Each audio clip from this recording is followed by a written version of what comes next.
오늘은 11월 15일입니다. 정진상이 당대표입니까? 민주당 당대표가 정진상이 이재명입니까? 이재명의 분신이라는 사람은 다 좌의정 우의정입니까? 정진석이가 검찰 출두한 날 야당은 대검 항의 방문을 합니다. 정진상 2급 민주당에서 2급 행정직이죠. 2급 직책을 가진 그 당직자를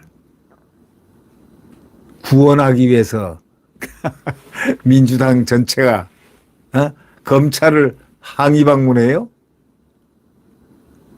정말 웃습니다. 이것도 범죄와 관련한 부분을 갖다가 소명하기 위해서 검찰 출석 전날 아니 검찰에 출석하는 정진상을 야당이 대검 항의 방문하겠다고요.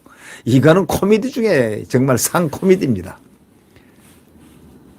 오죽하면 이 이재명계가 아닌 비명계 의원들이 당이 정진상에게 올인하는 거 이거 과잉이다. 이건 과잉이 있을 수 없다. 오죽하면 그러겠습니까? 야, 이건 정말 참 놀라울 노자입니다.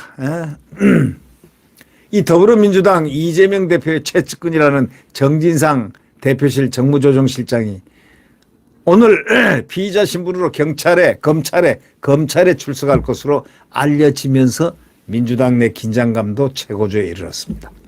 민주당이 14일 대검찰청 항의 방문에 윤석열 정부가 수사를 이용해서 야당을 탄압한다 하고 엄호에 나섰지만 당내에서는요 냉랭합니다. 당이 마치 올인하듯 따라가는 척하지만 비명계 소위 이재명을 싫어하는 사람들은 이재명의 정체를 싫어하는 사람들은 과잉이라고 비판합니다. 당이 올인하듯 나서는 건 이거는 과잉 아니냐 하고 비판의 목소리가 나오기 시작했습니다. 이 정진상의 검찰 출석을 하루 앞두고 어저께 민주당은 대검을 항의 방문하고 당론으로 채택한 감사원법 개정안을 국회에 공식 제출하는 등 총력 방어에 나섰습니다. 검찰과 감사원의 쌍끌이 야당 탄압이란 프레임으로 여론전에 나선 겁니다. 여론을 어떻게 해볼까 하고 그러나 국민들은 싸늘합니다. 왜? 대장동 문제, 정진상 문제, 이 김용 문제, 유동규 문제를, 남욱 문제를, 정영학 문제를 모두 다 국민들이 깨고 있기 때문에 다 알고 있어요, 국민들이. 그러니까 다 판단을 하고 있는 겁니다. 이재명이가 급하긴 급했군. 이제 정쟁의 도구로 이것을 쓰려고 하고 있군. 다들 국민들은 외치고 있습니다. 알고 있습니다. 소위 법무부 장관 출신이라 했던 박범계와 박찬대, 김남국 잘 들어봤죠? 김의겸 들어봤죠?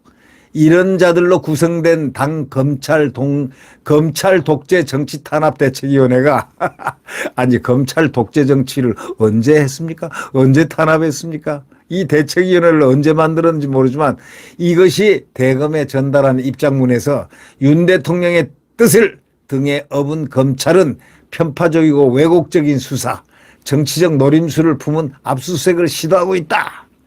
야당 탄압이다 하고 이런 목적만 있다 이러면서 외치고 있습니다. 그러나 국민들은요. 수사를 좀 지켜봐. 국민들은 그렇게 얘기합니다. 수사를 좀 지켜보고 이재명이가 관련이 돼 있는지 안 돼 있는지는 수사해보면 다 알 거 아니냐. 그때 가서 무혐의가 나오면 무혐의가 되는 거고 혐의가 있으면 수사를 받는 거고 하는 거 아니냐. 국민들은 상당히 냉철합니다. 국민들이 동요하는 국민들이 없습니다. 자기네들 개딸 빼놓고는 없습니다. 지지자들 빼놓고는 없습니다. 비명계들은 아무 말 하지 않습니다. 혹시 이 당대표가 공천에 영향을 미칠까 봐 말을 하지 않습니다. 이 민주당이 이 대표의 사법 리스크 총력 방해에 나선 것에 대해서도 공개적으로 불만이 나왔습니다. 5선 중진인 이상민 의원은요, CBS 라디오에 나가지고 어저께 뭐라고 한 줄 아십니까? 정치적으로 공방할 일이 아니라 사법적, 법률적으로 대응할 일이 아니야. 지도부가 나서는 것은 적절치 않다. 올인하면 안 된다. 후회한다. 바로 이런 뜻입니다. 결국 이 정진상의 구속 여부가 향후 당내 기류를 좌우하게 될 것으로 보이는데, 비명계는 일단 이 대표가 직접 연루됐다는 스모킹 건 결정적인 증거가 나오기 전까지는 침묵 모드로 가겠다는 그런 분위기입니다. 한 비명계 의원은 이렇게 얘기했습니다. 정 실장이 일단 구속되고 이 대표에게 직접 문제가 있다는 팩트가 나오지 않는 이상 당내에서는 현직 대표의 거취 문제를 먼저 꺼내려는 사람은 없지 않겠느냐. 또 다른 비명계 의원은 결국 국회의원들에게 가장 중요한 것은 총선 공천 아니냐. 이 대표가 대표직을 유지한 이상 공천권을 꽉 틀어지고 있는데 이것 가지고 흔들 텐데 의원들도 섣불리 입을 열기가 쉽지 않다는 그런 타이밍입니다. 그래서 입을 봉하고 있다는 거죠. 공천권 때문에.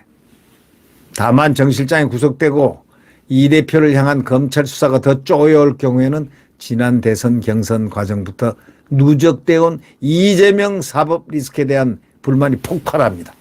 본격적으로 터져 나옵니다. 당은 쪼개집니다. 당은 분열합니다. 안 할 수가 없는 겁니다. 그건 자연의 법칙입니다. 김용 민주연구원 부원장에 이어서 이제 정진상, 좌의정, 우의정까지 다 구속되면, 자, 이재명이는 자기 입으로 말한 측근들이 연이어 구속되면 어떤 느낌을 받을까요? 이재명의 리더십이 당연히 흔들리지 않겠습니까? 가만 놔두겠습니까? 특히 정치판은 이리때와 늑대와 같은 그런 분위기 아닙니까? 가만 놔두겠습니까? 그런데 하물며 이리때하고 늑대가 지금 늑대파가 바뀌었지 않습니까? 누가 이리때고 누가 늑대파입니까? 지금은 아무도 모릅니다. 아무도 모르지만 국민들은 다 보이고 있습니다. 아, 이게 어떻게 될 것이다. 어떻게 될 것이다.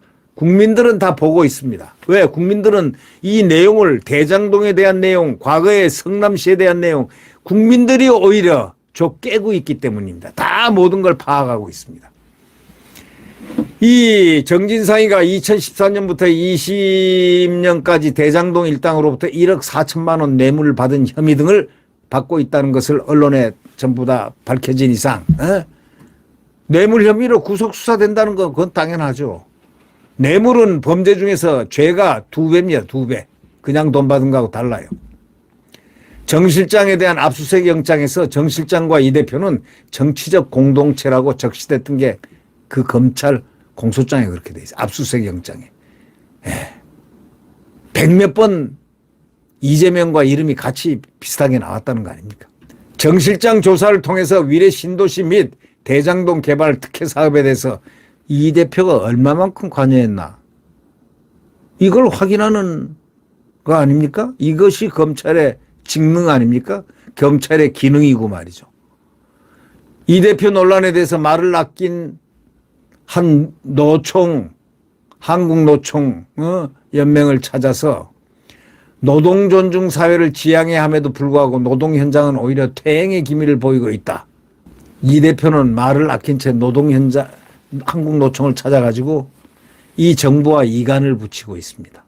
노동 존중 사회를 지향해야 함에도 불구하고 노동 현장은 오히려 퇴행의 기미를 보이고 있다 하면서, 이게 말입니까? 대표는 대표급으로서의 품위가 있는, 품격 있는 말을 해야 됩니다. 온 군데 다니면 다닐수록 뿌리고 다니는 게 이간이 염두에 두고 정권을 비판하고 정권을 이간을 붙이고 국민과 분리를 시키려고 달려드는 저 이재명의 머릿속에는 무엇을 그리고 있다고 생각하십니까? 아니, 대통령 선거에서 떨어졌으면 잉크도 마르기 전에 주식도 사고 했던 분이 또 국회의원도 또 하고 당대표까지 또 하고 하더니 이제는 한번 살아서 공천권을 휘둘러 보려고 하니까, 그리고 살아서 이 정권을 무너뜨리려고 온갖 수단과 방법을 다 동원합니다. 재난으로 숨진 이태원 참사 그 희생자들에게 이름을 갖다가 유가족들의 허락도 안 받고 막 공개하라고 난리친 자가 바로 이재명입니다. 그러자 난리친 응답으로 탁 좌파들 매체와 유시민이 관련된 또 뭐 더 참사 김의겸이가 관련된 거기에 관련됐다는 그 매체들이 이름을 밝혔다는 겁니다.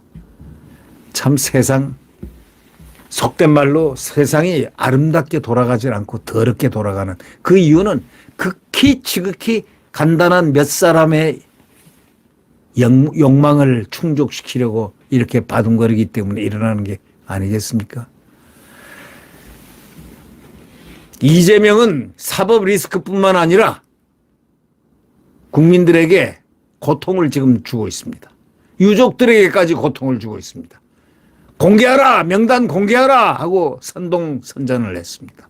그 장본인이 이재명입니다. 네, 우리는 그들을 주시합니다. 국민들은 역사에 대한 인식이 깊습니다. 그들의 종말이 어떻게 가나를 유심히 살필 겁니다. 네, 구독 버튼과 엄지를 눌러주시면 감사하겠습니다.